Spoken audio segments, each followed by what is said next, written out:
Medidas cautelares. Você já ouviu falar sobre isso? Já? Mas não sabe o que é?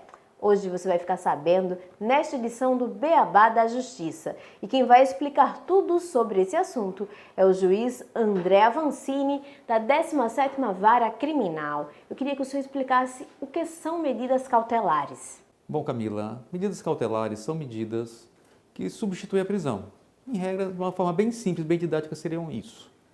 Até 2011, o nosso Código de Processo Penal previa a prisão como uma regra. Ou a pessoa estava solta ou estava presa. A partir de 2011, foi estipulado medidas outras que não a prisão, que a prisão passou, na verdade, a ser uma exceção e não mais a regra. Então, essas medidas cautelares são imposições estabelecidas na lei que têm por objetivo evitar esse desencarceramento, né, de substituir a prisão de uma pessoa que é processada por outras medidas que poderiam, de certa forma, resguardar a integridade do processo, da prova, enfim, o interesse da justiça. E quais são essas medidas? Bom, o Código de Processo Penal estabelece no artigo 319 9 medidas cautelares. Eu vou explicar as principais. A primeira delas, pode ser um substitutivo da prisão, é a obrigação da pessoa comparecer periodicamente ao juiz em que ele está respondendo o processo. Isso gera uma vinculação daquela pessoa que está sendo processada com o juízo, com o fórum, para ele ter que comparecer, enfim, vai ter ciência de todos os atos do processo naquele momento. A segunda medida cautelar, que é interessante, é o afastamento de determinados locais. Por exemplo, uma pessoa que é presa eventualmente com uma briga em estádio de futebol. Você pode eventualmente proibir que ele frequente estádio de futebol. Ou uma pessoa que foi presa tentando entrar com droga no presídio. Você pode proibir que ela frequente o sistema prisional, caso solta. Uma outra medida cautelar, o afastamento de pessoas. Você pode determinar em determinada situação de um crime com violência praticado contra alguém, que a proibição de qualquer tipo de contato daquela pessoa com as testemunhas ou com a própria vítima. Temos ainda a tornozeleira eletrônica, que foi a grande inovação que a lei trouxe, que tem por objetivo monitorar aquela pessoa, né, no seu cotidiano, nos horários, os locais, né, também. Isso, justamente. Você acompanha par e passo onde a pessoa está. O acompanhamento é feito online, né? O sistema, a tornozeleira aponta, você geralmente estabelece o raio onde a pessoa pode frequentar, que pode ser a rua, a cidade, o estado mesmo, e você define o raio e o sistema monitora onde aquela pessoa tem que respeitar aqueles limites impostos. A medida cautelar, é possível afirmar que ela garante mais dignidade ao preso, já que ele não precisaria necessariamente ficar preso ou encarcerado? Perfeito, a sua conclusão está correta.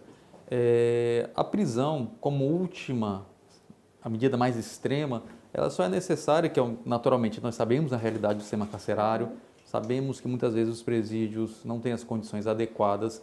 Então, se aquela pessoa, aquele processado, tiver condições de, por outros meios que não a prisão, responder o seu processo, naturalmente é muito melhor para ele e para o Estado, de modo geral, porque não precisa ter a necessidade de manter a pessoa detida, que tem um custo, enfim. Então, naturalmente, isso leva a essa ideia de uma dignidade maior, tanto para o preso, e tem a vantagem para o Estado também, porque é menos uma pessoa que vai ser custodiada. Todos os processos, a medida cautelar cabe para todos os processos ou alguns casos não? Depende da situação e depende do crime que foi cometido? A priori, em regra, cabe em qualquer processo penal a imposição de medidas cautelares. A pedra de toque é definir. A prisão, a regra é a liberdade, a regra geral é essa. Caso a pessoa não possa ser solta porque há algum risco à integridade da prova, do processo, ou qualquer coisa que não recomende, eventual reiteração criminosa, aquela pessoa que contou mais, eventualmente, para evitar que aconteça esse malefício ao processo ou, enfim, à sociedade, pode ser impostas medidas, né, que evitariam o encarceramento. Então, existe uma gradação, né? A regra é a liberdade, caso não possa ficar solto, cautelares e só em último caso a prisão. No caso de descumprimento dessas medidas, a prisão é garantida, é certa? Assim, se descumpriu, volta para o sistema prisional automaticamente? Naturalmente tem que ser analisado pontualmente caso a caso, mas a princípio, quando há o descumprimento de medida cautelar, a prisão é uma medida que é ponderada, sim. Não vou dizer que é automática, mas há uma grande chance de haver um decreto prisional por descumprimento. Porque se a pessoa demonstrou que não tem condições de permanecer solto cumprindo cautelares, naturalmente a prisão é uma medida que merece ser aplicada eventualmente no caso concreto. Certo, doutor. Muito obrigada pela sua participação aqui no nosso quadro. É isso. E agora que você já sabe tudo sobre medidas cautelares, é só ficar ligado nas outras notícias do Poder Judiciário no site tjl.jus.br e seguir o Tribunal de Justiça nas redes sociais. Até mais!